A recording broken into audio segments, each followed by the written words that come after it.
hakuna adui yako atakayefunguliwa lango lako mwaka 2026.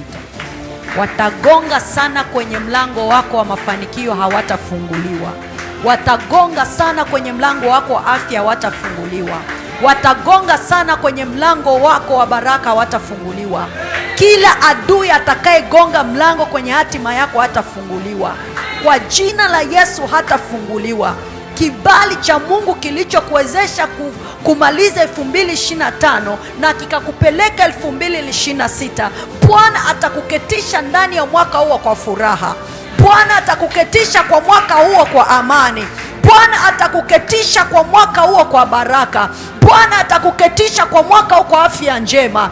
Bwana atakuketisha kwa mwaka huo kwa ushuhuda. Bwana atakuketisha kwa mwaka huo kwa kushangilia. Bwana atakuketisha kwa mwaka huo kwa kelele za shangwe. Bwana atakuketisha kwa mwaka huo kwa shangwe na vigeregere. Adui zako atafanyika kuwa adui zake. Kila atakayeinuka kinyume na wewe, Bwana atainuka kinyume na yeye. Sema hilo nililolikiri limekuwa.